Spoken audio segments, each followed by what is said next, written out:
से खुश हैं और कोई बात कहता है उसको कांग्रेस पार्टी गंभीरता से लेती है। उनसे हम लोग बात करते हैं, उनकी कोई बात होती है तो उसको हम लोग तवज्जो देते हैं। होने वाले काम सारे करेंगे, कर रहे हैं। ये सब फालतू की फैलाने की बात। दोनों विधायक नहीं है सर, अमीन खान भी नहीं है। देखिए, ये संगठन का कार्यक्रम था, कोई आए वेलकम, नहीं आए तो वो अपनी बात, राजस्थान की विधानसभा चल रही है वहाँ भी रह सकते हैं, कोई ऐसा बात नहीं है।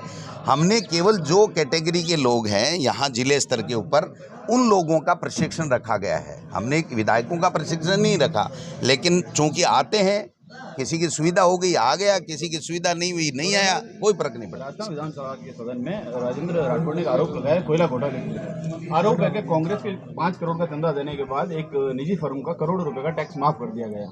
राजेंद्र जी राठौड़ साहब को पूछो, भारतीय भवन में 20 करोड़ का क्या खेला हो रहा था। राजेंद्र जी राठौड़ को पूछो कि जब वो चिकित्सा मंत्री थे तो कई अधिकारी एफए और आईएएस अधिकारी पकड़े गए थे घोटाला करते, उस वक्त उनका क्या बयान था। आरोप लगाना बहुत सस्ता है, लेकिन आरोप जब तक सिद्ध नहीं होता तब तक कोई नहीं कह सकता। राजेंद्र जी राठौड़ साहब कहाँ गए थे, कटारिया जी कहाँ गए थे, मैं मेरे मुंह से नहीं कहना चाहता, लेकिन जब वो दोनों ही बरी हो गए तो अब हम थोड़ी कह रहे हैं कि उनके ऊपर ये केस है ये केस है। इस मामले में कैग की रिपोर्ट का हवाला दिया गया है।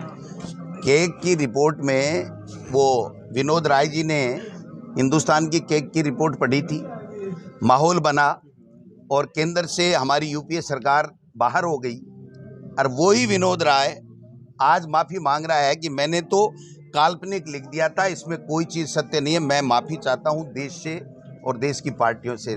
तो ये रिपोर्टों का विश्लेषण अपनी मर्जी से करना कतई संभव नहीं है। 2G स्पेक्ट्रम की बात करते थे, कहाँ गया वो 2G स्पेक्ट्रम का घोटाला?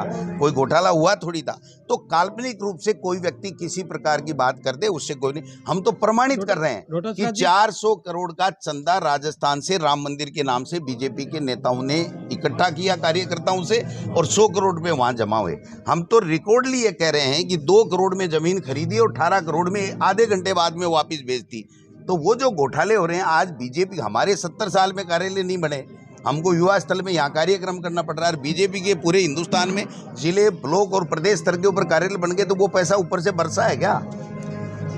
तो कहना बहुत आसान है, लेकिन इसमें कोई दम नहीं है आरोपों में, सब बेबुनियाद आरोप है। सर, जो किसानों का ऋण माफी का मामला है, किसानों के कर्जे चढ़े हुए, उसको लेके हालांकि विपक्ष घेर रहा है, साथ ही साथ इस बार जो जीरे की फसल खराबी है उसको लेके कांग्रेस का क्या स्टैंड है?